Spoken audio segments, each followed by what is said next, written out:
یاد رکھیں کہ پروردگار عالم نے اپنے لیے تو کوئی پروٹوکول نہیں رکھا،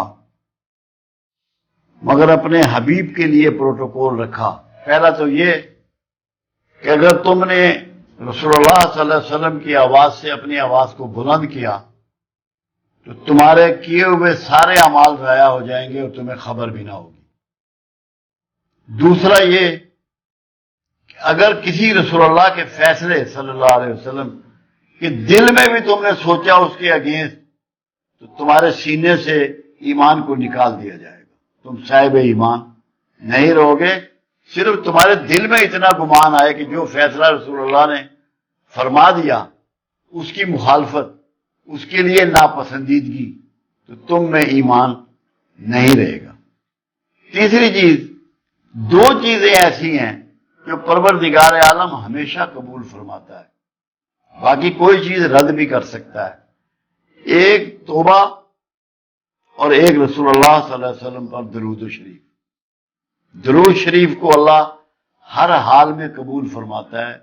یہ وہ کلمہ ہے کہ جس کو اللہ قبول فرماتا ہے، اور جب کوئی شخص درود شریف پڑھتا ہے تو وہ بنیادی طور پہ صبغت اللہ ہو جاتا ہے۔ کیوں؟ اللہ کی صفات ہے، اللہ کا طریقہ ہے، اللہ کی سنت ہے۔ اللہ خود درود بھیجتا ہے، اللہ خود رسول اللہ سے محبت کرتا ہے۔ تو رسول اللہ صلی اللہ علیہ وسلم کی محبت کرنا، درود بھیجنا، یہ اللہ کی سنت پہ چلنا ہے، صبغت اللہ ہو جانا ہے۔ اس کی بہت بڑی مرتبت یہ ہے کہ آپ اس فعل میں، یہ واحد فعل ہے جس میں مخلوق کے ساتھ خالق شامل ہے۔ آپ نماز پڑھتے ہیں، خالق اس میں شامل نہیں ہے۔ روزہ رکھتے ہیں، خالق اس میں شامل نہیں ہے۔ حج کرتے ہیں، خالق اس میں شامل نہیں ہے۔ کہیں اللہ نے نہیں کہا کہ میں روزہ رکھتا ہوں، میں نماز پڑھتا ہوں، میں حج کرتا ہوں۔ کہا کہ میں اور میرے فرشتے محمد رسول اللہ صلی اللہ علیہ وسلم پہ درود بھیجتے ہیں۔ اے ایمان والو، تم بھی درود و سلام بھیجو، سلامتی بھی۔ ایک تو یہ وہ دعا ہے کہ کائنات میں اس سے بڑھ کے کوئی دعا اگر ہوتی تو اللہ اپنے رسول صلی اللہ علیہ وسلم کے لیے یہ چاہتا کہ وہی دعا دی جائے، رحمت کی، برکت کی، سلامتی کی۔ اس کا فائدہ یہ ہے جو چیز آپ ڈیلیور کرتے ہیں وہی آپ کو واپس ملتی ہے۔ ایک فائدہ یہ ہے، ایک تو اللہ راضی ہوتا ہے، آپ صبغت اللہ ہوتے ہیں، اللہ کی سنت پہ عمل کر رہے ہوتے ہیں۔ آپ جب رسول اللہ صلی اللہ علیہ وسلم پہ رحمت بھیج رہے ہیں، برکت بھیج رہے ہیں، سلامتی بھیج رہے ہیں، یہ سب کچھ آپ کی طرف لوٹایا جا رہا ہے، آپ کی طرف یہ لوٹتا ہے۔ آپ کو بھی یہ چیزیں نصیب ہو رہی ہیں۔ کیوں؟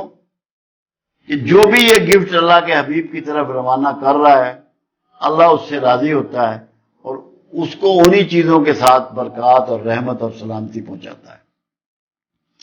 دوسرا، خود اللہ کے رسول صلی اللہ علیہ وسلم کا فرمان مبارک ہے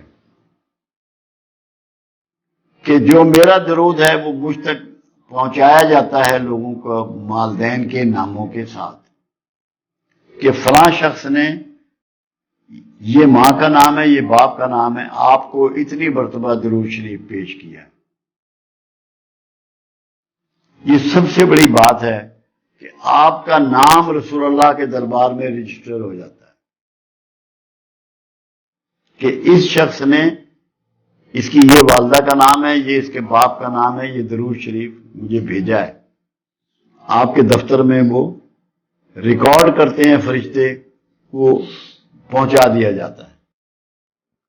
دوسری بات یہ ہے کہ خود آپ کا فرمان یہ بھی ہے کہ شب جمعہ، یعنی کہ جو جمعرات کی رات ہوتی ہے، جس کو شب ہم جمعے کی کہہ رہے ہیں کیونکہ ہمارے یہاں رات پہلے ہوتی ہے، میں خود سنتا ہوں، میں خود سنتا ہوں۔ ایک بات اور ہے، قرآن حکیم میں وعدہ کیا گیا کہ تم جس کسی کو دعا دو تو جو دعا اس نے دی ہو یا ویسی ہی دعا اسے واپس لوٹاؤ یا اس سے بڑھ کے دعا واپس لوٹاؤ۔ اب یہ قرآن کا قانون جو ہے، یہ قرآن کی صفت جو ہے، یہ قرآن کا آرڈر جو ہے، یہ رسول اللہ صلی اللہ علیہ وسلم کے لیے بھی ہے، سب کے لیے ہے۔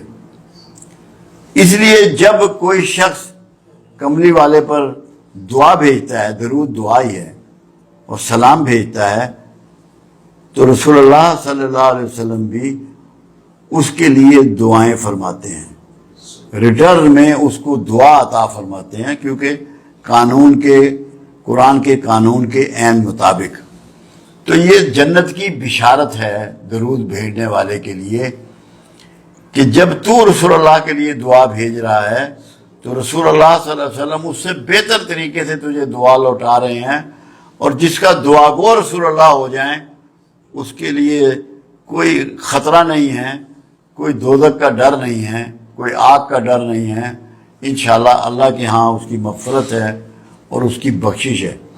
تو درود شریف بخشش کی ضمانت ہے۔ یہ پڑھنے والا، یہ بھیجنے والا، پڑھنے کا لفظ نہیں ہے، بھیجنے کا لفظ ہے۔ بھیجنے میں یہ ہوتا ہے کہ یہ گفٹ ہوتا ہے، پڑھنا گفٹ نہیں ہے، بھیجنا گفٹ ہے۔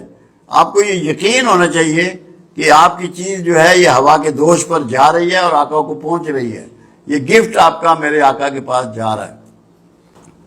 ایک فائدہ اور جو پنجابی کی ایک مثال ہے، رانجھا رانجھا کردینی میں آپے رانجھا ہوئی۔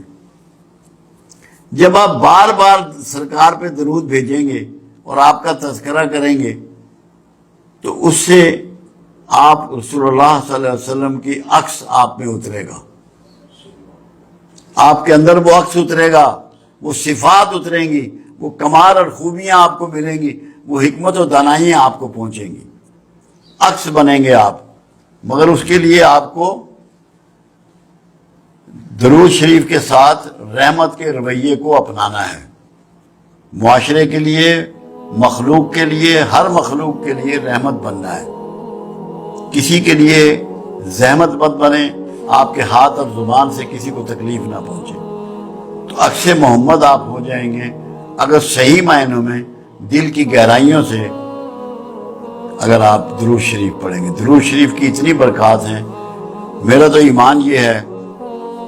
اور دیکھو کمال کیا کیا گیا، کوئی نماز ایسی نہیں ہے جس میں درود شریف نہیں ہے، یہاں تک کہ جنازے کی نماز میں بھی درود شریف رکھ دیا گیا کہ جس نے کوئی نماز نہیں کبھی پڑھی، ایک دفعہ درود شریف کسی جنازے میں پڑھ لیا تو اللہ کے رسول کی دعاؤں کا مستحق ہو گیا، اس کی عاقبت سنور گئی، اس کی آخرت محفوظ ہو گئی۔ تو یہ اللہ نے ایک مسلمانوں کے لیے شیلڈ بنائی ہے، پناہ گاہ بنائی ہے۔ تو درود شریف جو ہے یہ ہماری پناہ گاہ ہے، اس میں داخل ہو جاؤ اور دوزخ کے عذاب سے اپنے آپ کو چھڑا لو۔